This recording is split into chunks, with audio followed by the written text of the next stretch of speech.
Bienvenue sur Africa 24 dans cette nouvelle édition du Non-Stop Info au sommaire de l'actualité. La coalition de l'opposition veut boycotter les élections législatives du 20 décembre au Togo. Ce 13 novembre, elle a manqué à l'appel lors de la prestation de serment à la Cour constitutionnelle pour rejoindre la commission électorale. Au Cameroun, les travaux de construction du barrage de Nachtigal vont pouvoir démarrer. L'ouvrage principal sera long de 1455 mètres et disposera d'une retenue d'eau de 27,8 millions de mètres cubes. Et puis la Côte d'Ivoire a de grands projets pour son or gris. Le conseil régional de Humboldt, situé au centre-nord du pays, va mettre sur pied 3 usines de transformation de la noix d'acajou dont le coût est estimé à près de 4 milliards de francs CFA. Mais tout d'abord, Félix Tshisekedi et Vital Kamerhe vont-ils mettre un terme à leur carrière politique en République démocratique du Congo? C'est en tout cas l'engagement pris dimanche 11 novembre en cas de non-respect de l'accord de l'opposition. Ce texte pour désigner Martin Fayulu comme candidat unique de l'opposition pour la présidentielle du 23 décembre prochain. Texte que les deux leaders ont renié ce lundi. Suite à ce revirement, la fondation Kofi Annan, qui a assuré la médiation de ces négociations, a choisi de rendre au public tous les engagements pris par les opposants à Genève.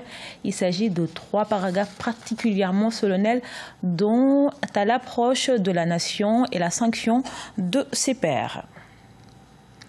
Au Togo, la coalition de l'opposition ne décolère pas alors que les préparatifs des élections législatives du 20 décembre 2018 s'accélèrent. L'opposition togolaise maintient son refus de participer au processus. Ces 8 représentants n'ont pas participé à la prestation de serment ce mardi à la Cour constitutionnelle. À Lomé, les précisions de notre correspondante MFA Kofi.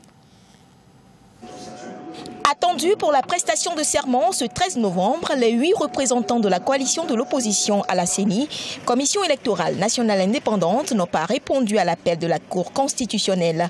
Pour la coalition de l'opposition, pas question de regagner la commission électorale si les conditions d'assurance d'une élection fiable et crédible ne sont pas réunies. On veut que nous nous associons à une opération unilatéralement conduite par le RPT Unir. C'est non. Nos représentants à la CENI n'iront pas prêter serment. Les autres revendications posées par la coalition de l'opposition sont entre autres la reprise pure et simple du recensement électoral, le consensus sur la présidence de la CENI et la composition équilibrée de ses démembrements, l'adoption du mode de scrutin uninominal majoritaire à 2 tours. Lorsqu'on écoute le communiqué du gouvernement et sa proposition de réforme constitutionnelle, on s'aperçoit que la clé de répartition des sièges à l'Assemblée reste la même.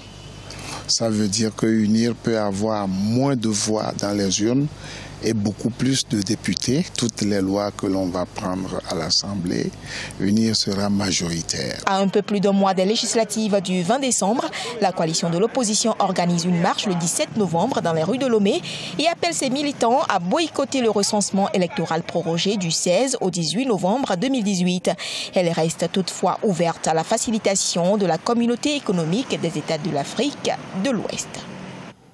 Redéfinir le rapport au monde des États-Unis, c'était le leitmotiv de la campagne de Donald Trump, une révolution de la politique étrangère des États-Unis qui affecte le monde entier. L'Afrique n'est pas en reste. Le continent pourra-t-il tourner à son avantage cette politique nationaliste? Élément de réponse avec Corinne Camden et Hussein Ougay. L'arrivée du président Donald Trump à la tête des États-Unis en 2017 a provoqué un réel changement dans la stratégie de gouvernance du pays. Une idéologie de l'Amérique d'abord assumée par le président Trump et qui redéfinit totalement sa politique étrangère.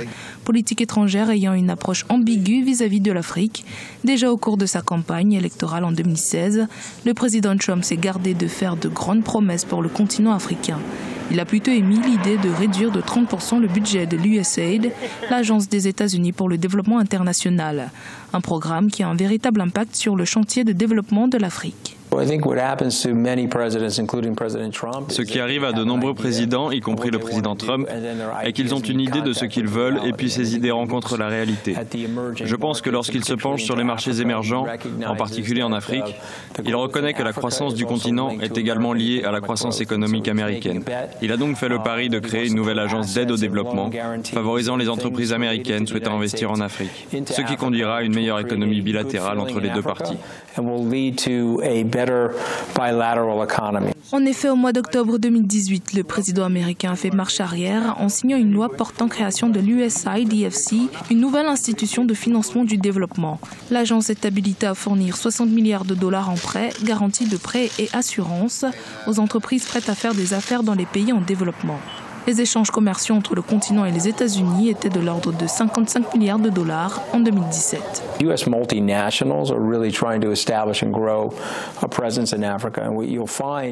Les multinationales américaines tentent réellement d'établir et de renforcer leur présence en Afrique. Le PIB de certains pays africains augmente presque 2 fois plus que le PIB nord-américain. Les entreprises américaines doivent donc se positionner en Afrique et en tirer profit. La bonne nouvelle est que Donald Trump, devenu président, a examiné le paysage macroéconomique et la symétrie potentielle, la croissance bilatérale que les deux continents pourraient avoir. Il a donc commencé à changer de politique pour être plus respectueux des intérêts du continent. Pour de nombreux analystes, ce revirement a surtout été motivé par l'envie de réduire l'influence de la Chine sur le continent. Une sorte de réponse à l'initiative chinoise One Belt One Road, alors que Xi Jinping a annoncé au mois de septembre 60 milliards de dollars en faveur du développement de l'Afrique. Rappelons que les deux pays se livrent depuis peu une guerre économique ouverte, guerre dans laquelle l'Afrique pourrait bien tirer son épingle du jeu. Au Cameroun, près de 800 milliards de francs CFA ont été mobilisés pour la construction du barrage de Nachtigal. L'ouvrage principal sera long de 1455 mètres et disposera d'une retenue d'eau de 27,8 millions de mètres cubes. Le projet contribuera également à dynamiser l'économie du pays. Nelly Claude Bessa.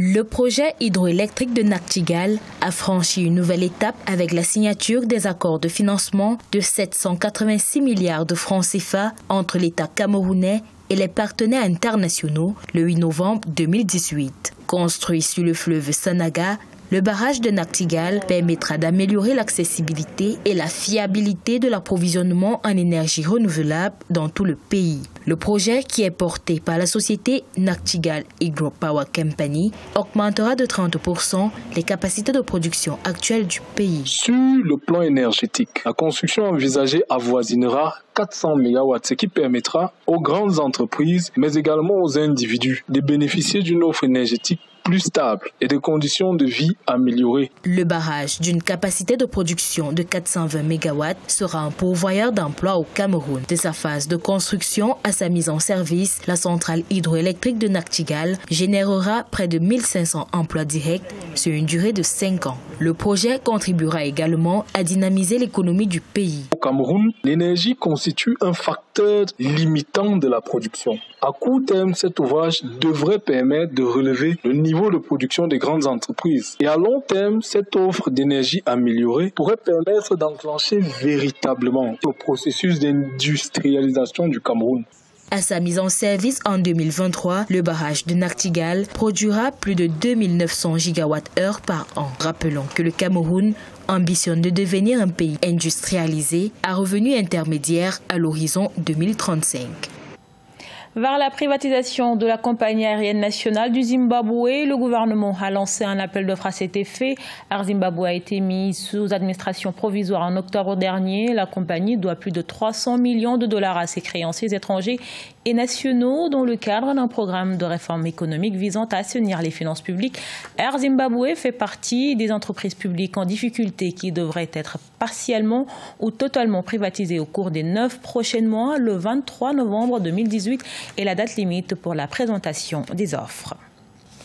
Premier producteur de noix de cajou avec plus de 630 000 tonnes, la Côte d'Ivoire vaut mieux tirer profit de son or-gris. Pour y parvenir, le conseil régional du Humboldt, situé au centre-nord du pays, va mettre sur pied 3 usines de transformation d'acajou, de noix de cajou, un investissement qui coûtera plus de 4 milliards de francs CFA et engendrera plusieurs centaines d'emplois. Reportage de notre correspondant Oliva Diakoton.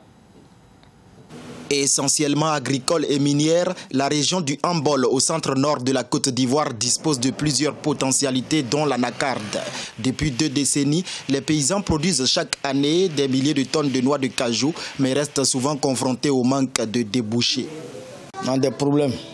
L'anacarde, l'année passée, on a commencé l'anacarde. Jusqu'à présent, l'anacarde est là. Ça y est, avec des gens. C'était commencé à 500, on allait jusqu'à 500. Mais arrivé un moment là même, on ne trouve pas acheter même pour acheter. Réélu à la tête du conseil régional du handball, Ibrahim Khalil Konaté veut démarrer dès le premier trimestre 2019 la construction de 3 usines de transformation d'anacarde dans cette région. Un investissement qui coûtera près de 4 milliards de francs CFA et offrira plusieurs centaines d'emplois. Créer la richesse au plan local, c'est une question qui est de la responsabilité des élus locaux que nous sommes. Nous allons séjourner en Malaisie et nous allons signer le protocole d'accord pour le financement de l'implantation de 3 unités de transformation de noix de cajou dans la région. Donc dans chaque département, il y aura une unité de transformation de capacité 2750 tonnes par an, et qui va générer 113 emplois permanents par unité. Le budget du conseil régional s'élèvera à 918 millions de francs CFA pour différents investissements en 2019. Une enveloppe peu suffisante pour faire face à tous les défis de développement. Et pour ce faire, Ibrahim Khalil Konaté et son équipe comptent élaborer bientôt un plan régional de développement pour amener le secteur privé à s'impliquer davantage dans la réalisation des projets. Ce journal a été réalisé par l'ensemble de la rédaction. Merci pour votre fidélité. Retrouvez dans un instant une nouvelle édition de l'actualité sur Africa 24.